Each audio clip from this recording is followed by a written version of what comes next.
Assalamualaikum warahmatullahi wabarakatuh. Perkenalkan, nama saya Dera Torviani. Saya berasal dari Universitas Logistik dan Bisnis Internasional, Fakultas Sekolah Vokasi, Program Studi D3 Administrasi Logistik. Video kali ini bertujuan untuk memenuhi salah satu syarat sertifikasi dosen, yaitu pembuatan video PDD UKTP. Sebagai seorang dosen, kita diwajibkan untuk melakukan tridharma perguruan tinggi yang mencakup 3 hal. Yang pertama adalah dharma pengajaran, kedua penelitian, dan yang terakhir adalah pengabdian kepada masyarakat. Dalam video PDD UKTP ini, saya akan memaparkan salah satu dari tridharma perguruan tinggi, yaitu unsur pengajaran. Selama berkarir sebagai dosen, saya sudah mengajar beberapa mata kuliah, di antaranya yaitu e-commerce, sistem informasi manajemen logistik, enterprise resource planning, SAP, manajemen pelayanan pelanggan, entrepreneurship, dan pengantar manajemen. Pada video PDD UKTP kali ini, saya akan menerangkan salah satu mata kuliah yang saya ampu, yaitu e-commerce. Sebagai seorang dosen, sebelum melaksanakan pengajaran, tentunya kita harus mempersiapkan beberapa hal. Yang pertama, tentu saja mempersiapkan RPS atau Rencana Pembelajaran Semester, bahan ajar, dan tentu saja mempersiapkan diri dalam proses mentransfer ilmu kepada peserta didik, dalam hal ini adalah mahasiswa. Baik, berikut saya sampaikan rencana pembelajaran semester pada mata kuliah e-commerce. Berdasarkan RPS yang sudah dibuat, terdapat capaian pembelajaran pada program studi dan capaian pembelajaran mata kuliah. Capaian pembelajaran prodi terdiri dari 6 poin dan capaian pembelajaran mata kuliah terdiri dari 10 poin yang akan dilaksanakan dengan total 16 kali pertemuan dengan 2 kali ujian yaitu ATS dan AAS. Berdasarkan dokumen yang ditampilkan, dapat dilihat bahwa capaian prodi meliputi menginternalisasi nilai, norma, dan etika akademik, menunjukkan sikap bertanggung jawab atas pekerjaan di bidang keahliannya secara mandiri, berkontribusi dalam peningkatan mutu kehidupan bermasyarakat, berbangsa, bernegara, dan kemajuan peradaban berdasarkan Pancasila, mampu menunjukkan kinerja bermutu dan terukur, mampu berkomunikasi persuasif dan efektif, serta bekerja dalam kelompok dan bersifat multidisiplin, serta mampu mengambil keputusan pada level operasional yang tepat pada organisasi di bidang logistik berdasarkan analisis data dan informasi pada fungsi bisnis. Sementara itu, capaian pembelajaran mata kuliah meliputi mampu menjelaskan mengenai tren e-commerce, sejarah dan perkembangan logistik yang ada dalam lingkup e-commerce retail, mampu menjelaskan ekosistem dan bisnis model dalam industri e-commerce, mampu menjelaskan ICT infrastructure dan e-commerce teknologi, mampu menjelaskan konsep new retail, omnichannel dan multi-channel dalam e-commerce, mampu menjelaskan online shop dan e-commerce marketplace, mampu menjelaskan e-payment dan fintech, mampu menjelaskan dan membuat digital marketing dan social media marketing, mampu menjelaskan order fulfillment dalam e-commerce retail, mampu menjelaskan konsep last mile delivery, dan mampu menjelaskan entry mode terkait dengan cross-border activities dan value chain management. Berikut ini adalah detail pembagian dari setiap pertemuan pada mata kuliah e-commerce berdasarkan capaian pembelajaran. Kemudian, dapat kita lihat bahwa capaian pembelajaran mata kuliah juga mempunyai poin-poin subcapaian pembelajaran mata kuliah yang dituangkan secara detail dalam RPS. Berikut ini adalah detail mengenai subcapaian pembelajaran mata kuliah untuk setiap pertemuan. Dalam menyampaikan materi, saya menggunakan beberapa media pembelajaran, yaitu tatap muka langsung di kelas dengan bantuan Infocus dan laptop, serta juga menggunakan WhatsApp group untuk berkomunikasi dengan mahasiswa. Baik, itu tadi adalah paparan singkat mengenai RPS mata kuliah e-commerce. Berikutnya, saya akan menyajikan video singkat mengenai proses belajar mengajar yang terjadi di kelas. Selamat menyaksikan. Baik, Assalamualaikum warahmatullahi wabarakatuh. Waalaikumsalam warahmatullahi wabarakatuh. Oke, selamat pagi semuanya. Ya, hari ini kita sudah masuk ke materi yang ke-7 ya, untuk mata kuliah e-commerce ya, di mana pada materi yang ke-7 ke-7, pertemuan yang ke-7 hari ini, kita akan membahas mengenai digital marketing ya. Setelah sebelumnya kita ada pembahasan terkait dengan financial teknologi, kemudian e-commerce. Nah, sekarang urutan berikutnya adalah terkait dengan digital marketing ya.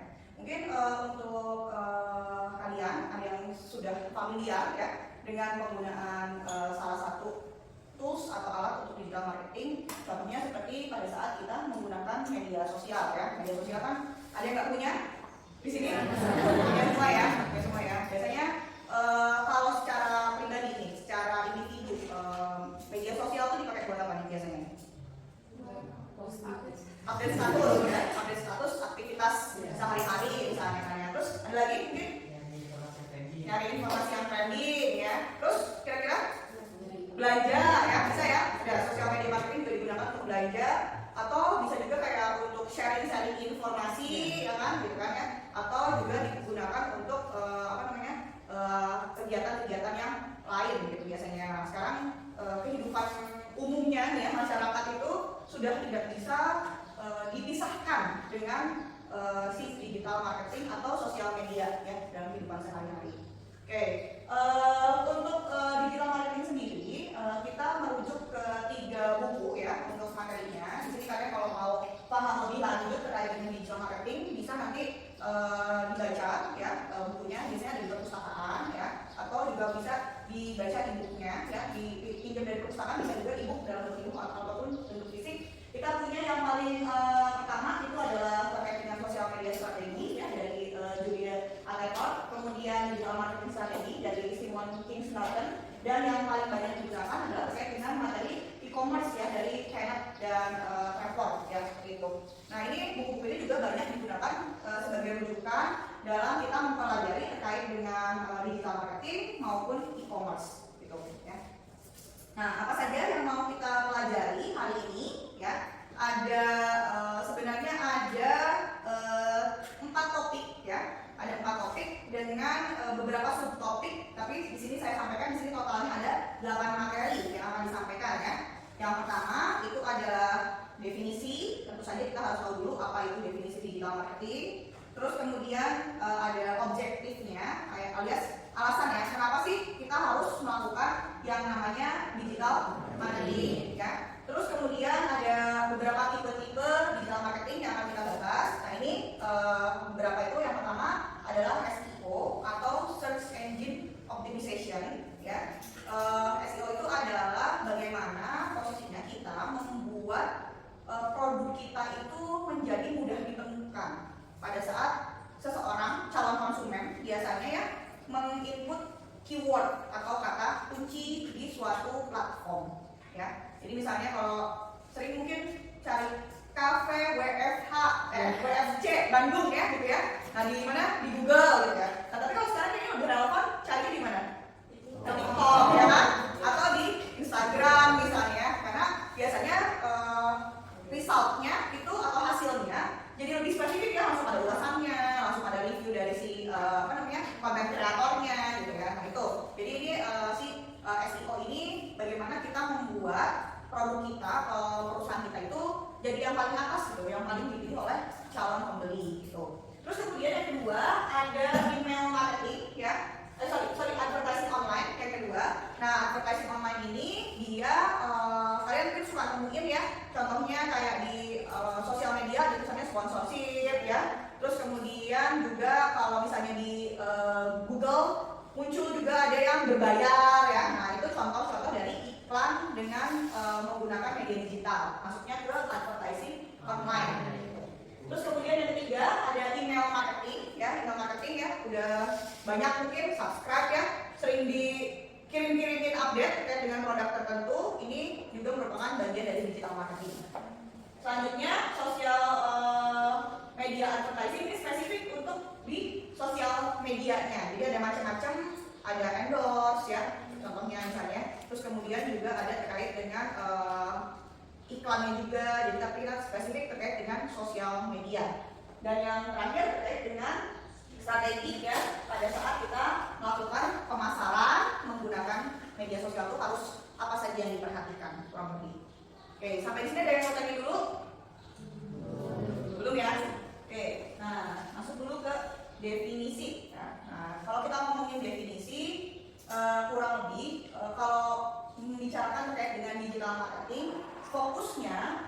adalah pada medianya, ya. Nah, ini fokusnya itu adalah pada medianya. Sebenarnya secara konsep dasar, ya, secara konsep dasar pemasaran menggunakan digital marketing maupun pemasaran secara tradisional itu kurang lebih sama kalau menggunakan konsep.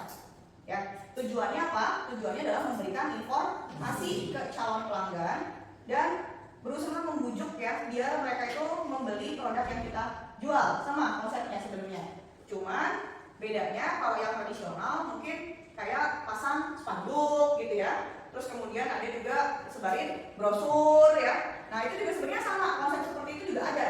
Cuma medianya diubah jadi media digital. Nah, dalam hal ini digital itu konsepnya itu identik dengan online, ya. Jadi dia identik dengan online. Oleh karena itu digital marketing itu seringkali disebut dengan online marketing atau disebut dengan internet marketing. Karena sekarang yang digital itu kalau sebelumnya kan digital itu sebenarnya semua produk elektronik itu bisa dikategorikan sebagai digital ya. Tapi sejak munculnya internet, digital ini kemudian beralih menjadi internet atau online. Nah, kalau dilihat dari sisi definisi, menurut beberapa sumber ini bisa dilihat di paling atas nih. Digital marketing itu adalah the use of digital or social channels to promote brand. Ya, sama ya. Jadi the use of digital on sosial media to promote. Jadi sebenarnya konsepnya sama, adalah mempromosikan gitu, tapi menggunakan media digital atau sosial media gitu. Nah, terus kemudian apa saja yang mencakup si pemasaran ini ya, itu bisa terkait dengan sosial media, search engine, internet maupun channel-channel yang lainnya.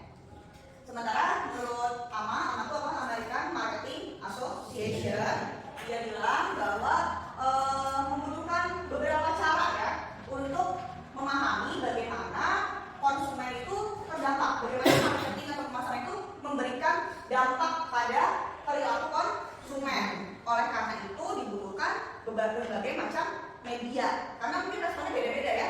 Jadi kalau misalnya untuk segmen yang mungkin baby boomers gitu ya, nah itu tidak terlalu cocok menggunakan digital marketing. Cocoknya gimana? Mungkin personal selling ya, yang diajak, ditemui, dijelaskan ya. Sementara untuk mungkin kalian yang Gen Z, kalau kayak gitu merasa terganggu ya, tiba-tiba ada yang datang terus tawarin produk itu kita kayak ih males banget sih ini gitu ya, kayak males responnya gitu ya. Jadinya lebih nyaman jika menggunakan digital marketing seperti itu ya. Nah, selanjutnya nih, kenapa sih kita harus melakukan digital marketing? Nah, disebut dengan objektif. Yang paling pertama adalah karena perusahaan membutuhkan apa yang namanya brand development atau pengembangan merek. Gimana caranya biar merek yang kita punya, biar produk yang mau kita jual itu dikenal oleh calon konsumen, ya. Nah, kalau misalnya kayak contoh-contoh brand yang sudah punya image yang baik ya di mata konsumen dan mempunyai tempat khusus misalnya ya, nah itu akan lebih mudah untuk memasarkan produknya. Contoh misalnya, kita tahu bukan diskriminasi ya, cuman kalau misalnya dibandingkan antara brand handphone Apple dengan brand handphone Vivo misalnya ya, nah ini kan dia punya taraf yang berbeda gitu ya. Nah, ini berarti posisinya si brand untuk Vivo ini tidak berhasil untuk membuat sesuatu yang di mata konsumen itu istimewa. Terus sedangkan untuk yang Apple dia mempunyai perspektif yang khusus, yang istimewa gitu di mata konsumennya. Jadi kalau punya Apple itu kayak impian gitu misalnya untuk beberapa kalangan seperti itu ya. Nah, ini berarti berhasil tuh dia memberikan dampak dari digital marketing maupun sosial media marketingnya. Terus kemudian meningkatkan revenue, tentu saja kalau misalnya brandnya udah dikenal, kemudian orang-orang banyak tahu, akhirnya ujung-ujungnya bakal banyak yang beli ya, otomatis berdampak positif bagi pemasukan perusahaan. Yang ketiga terakhir itu adalah perpanjangan atau peningkatan dari service atau customer service. Ya, dengan adanya media digital ini memungkinkan customer service jadi 24 jam. Walaupun nggak semuanya manusia ya, ada misalnya bagian tertentu dibantu dengan chatbot. Nah, tapi ini mempermudah. Dulu kalau kita mau komplain, kita harus datang ke tokonya. Sekarang bisa komplain di toko online, gitu seperti itu. Ya, jadi juga meningkatkan performance dari customer service. Nah, ini masuk ke tipe-tipe digital marketing. Yang pertama, kita punya SEO atau Search Engine Optimization. Search Engine Optimization itu bahasa Indonesia-nya adalah optimisasi mesin pencari. Apa yang dioptimisasi? Yang dioptimisasi adalah hasil pencarian, gitu. Kalau misalnya nggak terkenal, ya mungkin nggak akan keluar ya di result, gitu. Cuman kalau kita adalah produk yang dikenal, kata kuncinya sesuai, nanti akan menghasilkan di rank pencarian yang pertama, yang awal-awal. Nah, ini optimisasi mesin pencari adalah sebuah proses untuk mempengaruhi tingkat keterlihatan. Ya, tingkat keterlihatan apa? Tingkat keterlihatan dari sebuah situs atau web. Nah, kalau sekarang tapi tidak hanya merujuk ke situs atau web, tapi bisa apapun ya. Bisa media sosial kita, ya kan? Juga bisa YouTube channel kita. Gitu. Kalau sering dicari, pernah cobain nyari nama sendiri? Hasilnya gimana? Keluarnya? Akun? Ya, banyak mungkin yang keluar akun sosial media ya.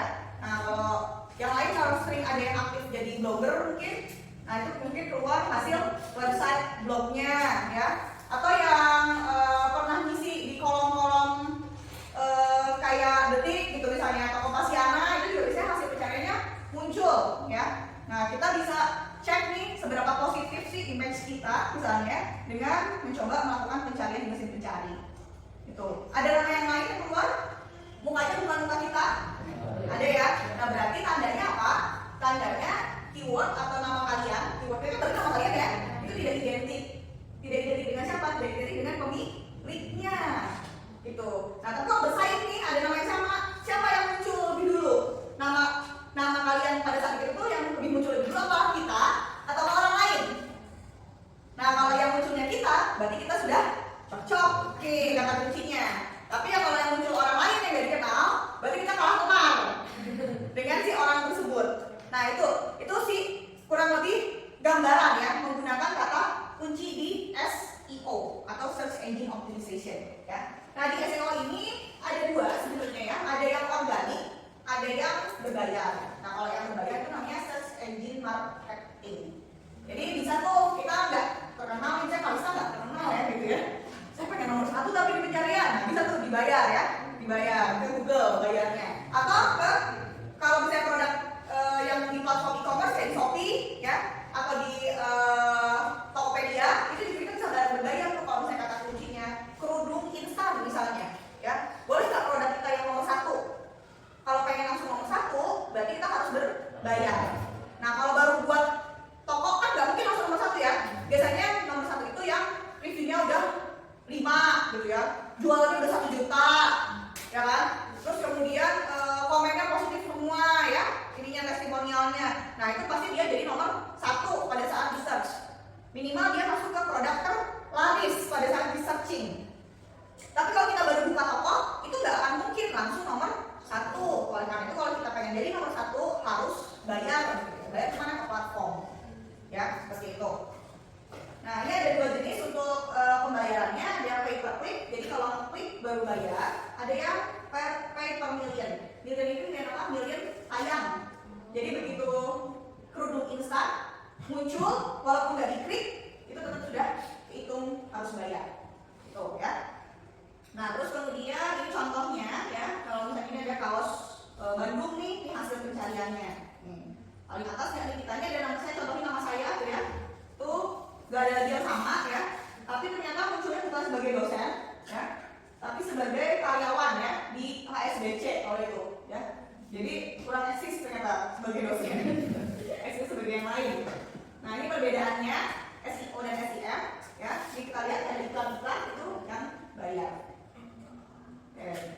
Nah, yang kedua ada yang namanya advertising online, tadi udah dijelasin ya. Nah, ini contoh-contoh advertising online, ada Google AdSense dan Google AdWords, ini bagian dari SEO, tadi salah satunya. Nah, kalau salah duanya yang mana? Salah duanya itu misalnya contohnya kayak kalau kalian suka buka website, terus muncul iklan-iklan di bawah-bawahnya. Nah, itu adalah Google AdSense. Nantinya pemilik website akan dapat persenan dari Google, dapat pembayaran dari Google karena dia menyediakan lapaknya untuk dipasang iklan. Itu ya. Itu tapi nanti cuma dapat fee doang, tetap yang bayarnya ke Google. Itu iklan di Google ya. Bisa juga iklan itu di sosial media, nanti akan kita bahas lebih lanjut. Kalau